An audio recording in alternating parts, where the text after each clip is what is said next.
Una mattina mi sono svegliato, oh bella ciao, bella ciao, bella ciao, ciao, ciao. Una mattina mi sono svegliato e ho trovato l'invaso. Oh partigiano, portami via, oh bella ciao, bella ciao, bella ciao, ciao, ciao. Partigiano, portami via, che mi sento di morire. E se io muoio da partigiano, oh bella ciao, bella ciao, bella ciao, ciao, ciao. Se io muoio da partigiano, tu mi devi seppellire e seppellire lassù in montagna. Oh bella ciao, bella ciao, bella ciao, ciao, ciao. E seppellire lassù in montagna sotto l'ombra di un bel fior. E poi le genti che passeranno, oh bella ciao, bella ciao, bella ciao, ciao, ciao. E le genti che passeranno mi diranno che bel fior. E questo è il fiore del partigiano, oh bella ciao, bella ciao, bella ciao, ciao, ciao. E questo è il fiore del partigiano, morto per la libertà. E questo è il fiore del partigiano, morto per la libertà.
Quest'anno, a differenza degli anni scorsi, dove eravamo pochi perché facevamo una cerimonia molto semplice.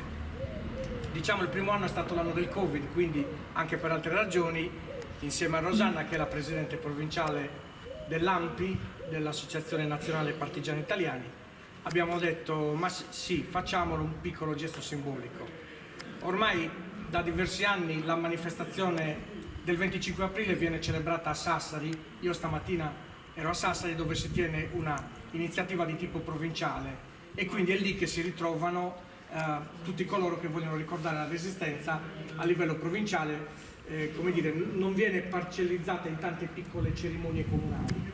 Però noi abbiamo voluto nel pomeriggio, ormai da 5 anni, come dire, depositare dei fiori per ricordare i nostri 7, che poi sono 8 perché ne è venuto fuori un altro frugando tra i libri della storia, partigiani di Ossi, che hanno combattuto nelle varie brigate, e quindi un piccolo gesto simbolico che ormai ripetiamo da 5 anni.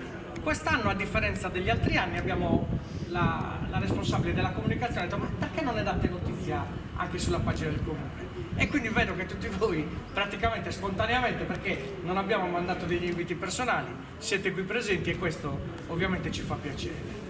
È un dovere ricordare quando si vedono quei ragazzi di 18, 20, 22 anni che le lettere dei partigiani condannati a morte. Quella è una lettura che va fatta, perché è quella l'origine di tutto, della nostra Repubblica e della nostra democrazia. E sono cose che toccano nel profondo e abbiamo il dovere di ricordare queste persone che non ci sono più ma che hanno fatto tanto per noi. Grazie.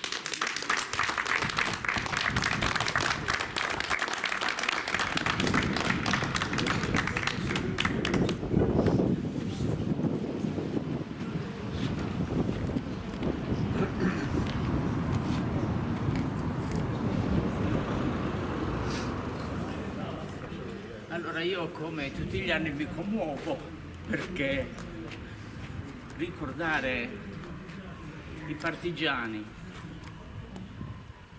dei quali ha fatto parte anche mio padre è non un dolore, cioè è una festa perché li ricordiamo, però comunque è sempre un momento di commozione. Io da diversi anni da quando abbiamo aperto la sezione qui a Ossi, sono presidente della sezione e mi hanno eletto anche presidente provinciale, per cui vado un po' in giro in tutti i paesi dove sono nate le nostre sezioni e dove stanno nascendo le nostre sezioni. L'ultima è nata a Ploaghe, neanche un anno fa, e in altri paesi stanno per nascere. Ho avuto notizia che a Porto Torre si stanno organizzando, quindi è importante. C'è ad Alghero la sezione, c'è a Chiesi e c'è ad Ozieri una bellissima sezione. L'ANPI ha come dovere proprio primario quello della memoria, intanto del fascismo e quindi del conseguente antifascismo, e la memoria della guerra di liberazione, dove tanti soldati, ma anche civili, donne e ragazzi sono entrati a far parte dei partigiani e hanno liberato l'Italia dal nazifascismo. Noi come ANPI abbiamo una sorta di vademecum che ci portiamo un po' in tutte le sezioni e, se mi consentite, però mi siedo perché gliel'ho detto ai compagni di Sassari, state eleggendo una invalida, perché io ho una schiena messa male e quindi adesso mi scuso con tutti voi e mi siedo un secondo. Tanto non dura molto. Innanzitutto, buon 25 aprile a tutte e a tutti. E questo è il nostro 25 aprile. Quando accanto alla liberazione celebriamo la vittoria della Repubblica e nel 1946 la conquista del voto delle donne, che è importantissimo, per la prima volta sono andate a votare in massa, e la nascita dell'Assemblea Costituente, della quale hanno fatto parte 21 donne, delle quali io ne ho conosciuto 2, mezzo secolo fa forse, sì, mezzo secolo fa. E quindi da parte e si avvia la ricostruzione di un paese diverso da quello fascista nel 1946, ma anche diverso da quello prefascista, perché si pongono le basi della Costituzione che fonda la Repubblica Democratica al posto della monarchia che abbiamo salutato in quell'anno con l'esito del referendum del 2 giugno. Una Repubblica che è nata democratica e che è la cosa più importante, secondo me, che ripudia la guerra. La Costituzione è contro la guerra e noi dell'ANPI che seguiamo la Costituzione siamo contro la guerra. Quell'anno cruciale, nel 1946, si manifestò la forza di una nuova democrazia, fondata sull'unità delle forze politiche, su di una altissima partecipazione al voto, sullo straordinario numero di iscritti ai partiti di massa, sulle grandi manifestazioni popolari nelle città e nelle campagne, con l'obiettivo di una maggiore giustizia sociale. Questo fu possibile grazie alla natura unitaria della resistenza italiana, e al ruolo dell'antifascismo dei 2 decenni precedenti. Fu allora che nacque l'idea di una Repubblica democratica e fu nel 1944 che questa idea fu sperimentata nella pur breve esperienza delle repubbliche partigiane. Fu allora che le donne che parteciparono direttamente e indirettamente alla Resistenza avviarono di fatto il percorso di emancipazione, al quale teniamo moltissimo anche adesso, di emancipazione e liberazione femminile. E fu allora che gli operai, con i grandi scioperi del 43, del 44 e del 45, misero l'eguaglianza sociale a tema centrale del nuovo Stato e della nuova società. Purtroppo oggi tutto questo viene rimesso in discussione. Da un cieco e barbaro ritorno alla guerra in buona parte del mondo, dai nazionalismi e dai fascismi, la pace e la giustizia sociale sono messi in forse. I tecnocrati, proprietari di sconfinati imperi finanziari, affermano che la democrazia non è compatibile con la libertà. Ogni forma di diritto internazionale viene calpestata, e lo vediamo dai paesi che sono stati coinvolti nelle guerre. Rivendicando il potere finanziario, rivendica il primato assoluto della forza. Basta pensare a Trump e guardarlo in faccia e ce ne rendiamo conto. Dalla memoria di 80 anni fa possiamo ritrovare l'energia unitaria per contrastare questa catastrofica deriva che può portare a un conflitto generalizzato e sta già portando ad un declino economico, sociale di dimensioni sconosciute. Noi non eravamo abituati, le nostre generazioni, a vedere tutto il terrore che stiamo vedendo in questo periodo, la distruzione, i bambini, le donne e i vecchi ammazzati, le città distrutte. Però un po' di anticorpi ci sono e noi speriamo di fare parte di questi anticorpi contro tutto questo che vediamo. Abbiamo visto e stiamo vedendo le grandi manifestazioni della pace che coinvolgono tantissimi giovani, la rivolta morale di decine di milioni di cittadini del mondo davanti al genocidio di Gaza, lo stesso voto referendario a difesa dello Stato di diritto. Una nuova generazione torna e spero che continui a ritornare protagonista. Questa rinnovata energia unitaria è memoria di resistenza, di liberazione, della democrazia che piano piano abbiamo cresciuto e quindi progressiva, di giustizia sociale, di partecipazione popolare e di costruzione di pace. Rinnoviamo oggi le parole di un giuramento particolare dei sopravvissuti di Mauthausen, di un campo di concentramento, che dissero: la pace e la libertà sono garanti della felicità dei popoli. La ricostruzione del mondo su nuove basi di giustizia sociale e nazionale è la sola via per la collaborazione pacifica tra Stati e popoli.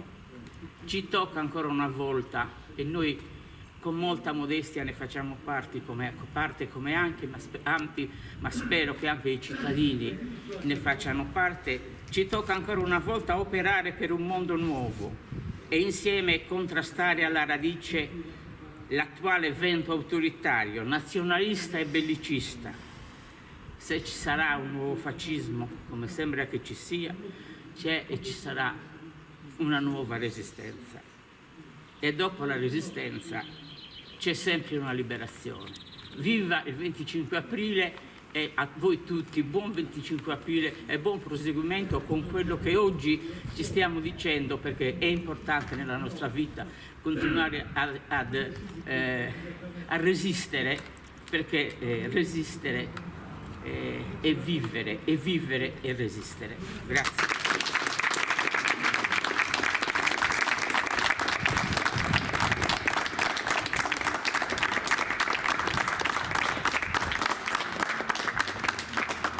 Come detto, abbiamo voluto fare una cerimonia molto semplice e simbolica, e ringrazio tutti voi per essere stati qui presenti, perché per la memoria di queste persone che hanno lasciato la vita per noi.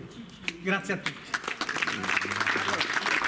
Io sono stonata, però canto. Una Mattina mi sono svegliato, oh bella ciao, bella ciao, bella ciao, ciao, ciao. Una mattina mi sono svegliato e ho trovato l'invaso. Oh partigiano, portami via. Oh bella ciao, bella ciao, bella ciao, ciao, ciao. Partigiano, portami via, che mi sento di morire. E se io muoio da partigiano, oh bella ciao, bella ciao, bella ciao, ciao, ciao. Se io muoio da partigiano, tu mi devi seppellire e seppellire lassù in montagna. Oh bella ciao, bella ciao, bella ciao, ciao, ciao. E seppellire lassù in montagna sotto l'ombra di un bel fior. E poi le genti che passeranno, oh bella ciao, bella ciao, bella ciao, ciao, ciao. E le genti che passeranno mi diranno che bel fiore. E questo è il fiore del partigiano. Oh bella ciao, bella ciao, bella ciao, ciao, ciao. E questo è il